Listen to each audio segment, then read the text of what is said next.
కార్తీక పురాణం 1వ అధ్యాయం. కార్తీక మాసం విశేషం. ఒకరోజు నైమిషారణ్యంలో సౌనకాది మహామునులు కలిసి గురుతుల్యులైన సుత మహర్షితో ఇలా కోరారు: ఓ మహాత్మా, మీ ద్వారా ఎన్నో పురాణేతిహాసాలను వేదాంగాల రహస్యాలను గ్రహించాము. కార్తీక మాసం మహత్యాన్ని కూడా వివరించండి. ఆ మాసం పవిత్రత, కార్తీక పురాణ ఫలితాలను కూడా వివరించండి అని కోరారు. సౌనకాది మహామునుల కోరికను మన్నించిన సుత మహర్షి ఇలా అంటున్నారు: ఓ పునిపుంగవులారా, ఒకప్పుడు ఇదే కోరికను త్రిలోక సంచారి అయిన నారద మహాముని బ్రహ్మదేవుణ్ణి కోరాడు. అప్పుడు బ్రహ్మదేవుడు అతనికి ఈ పురాణ విశేషాలను వివరించారు. అదే సమయంలో లక్ష్మీదేవికి శ్రీ మహావిష్ణువు, పార్వతీదేవికి పరమశివుడు ఈ పురాణాన్ని వివరించారు. అలాంటి పరమ పవిత్రమైన పురాణాన్ని మీకు వివరిస్తాను.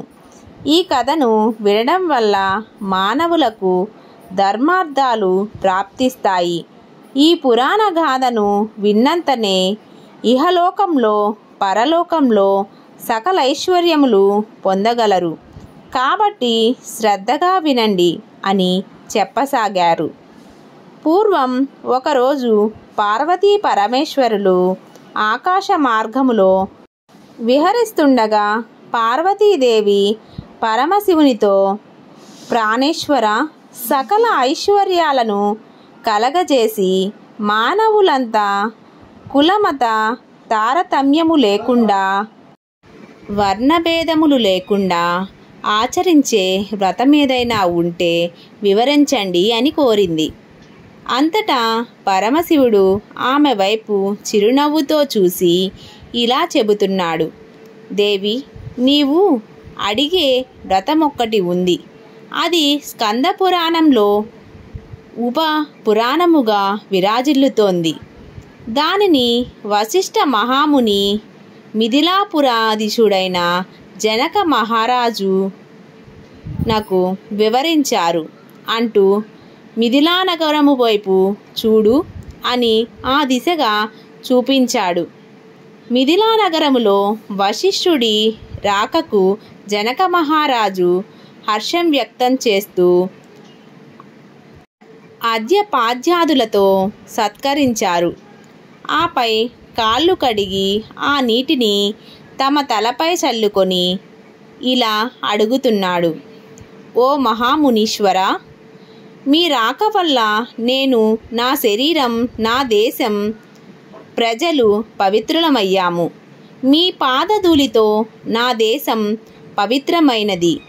మీరు ఇక్కడకు రావడానికి కారణం ఏమిటి అని కోరగా వశిష్ఠ మహాముని ఇలా చెబుతున్నారు: జనక మహారాజా, నేనొక మహాయజ్ఞము చేయాలని నిర్ణయించాను.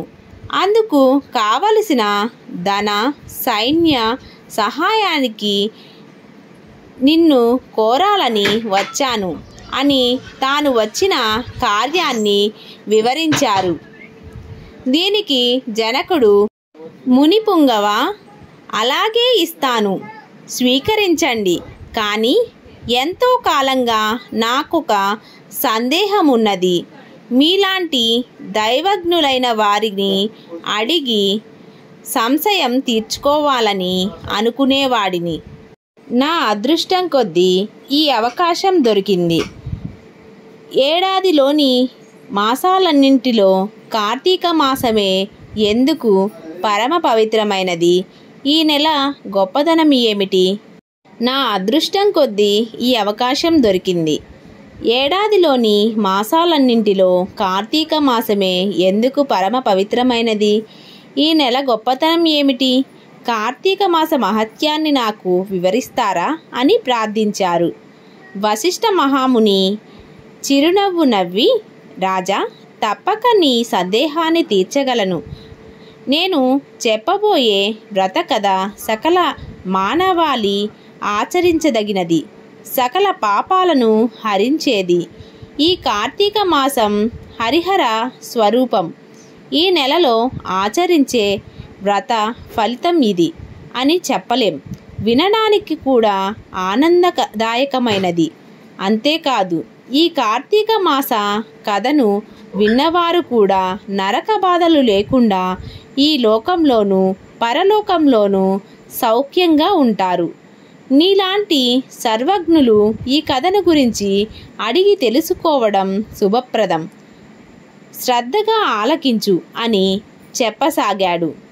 కార్తీక వ్రత విధానం.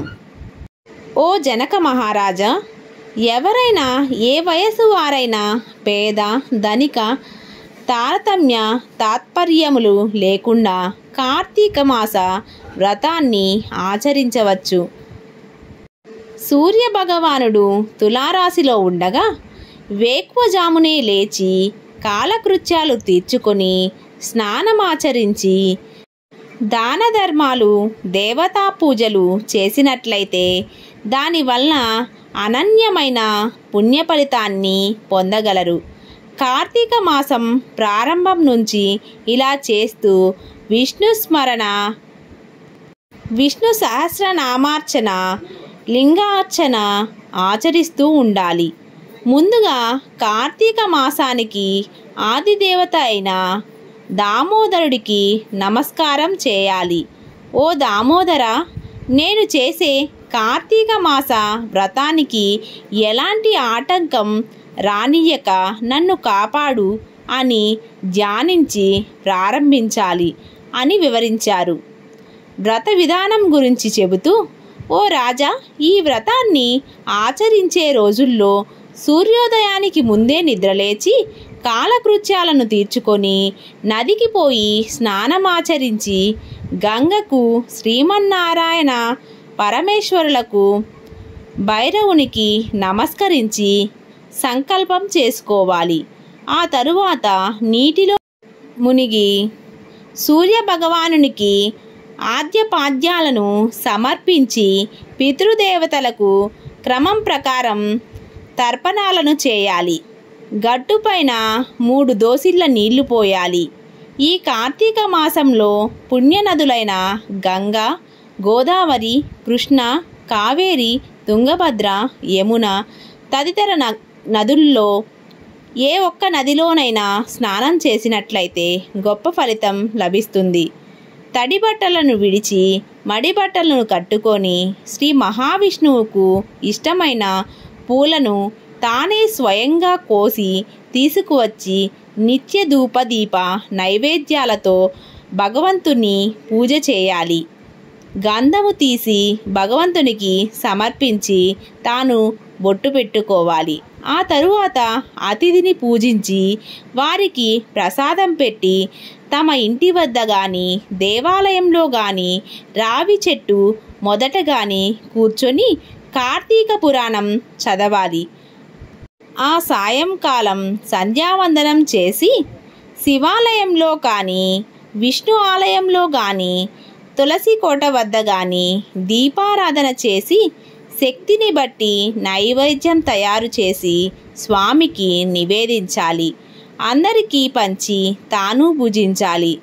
తరువాతి రోజు మృష్టాన్నంతో భూతతృప్తి చేయాలి.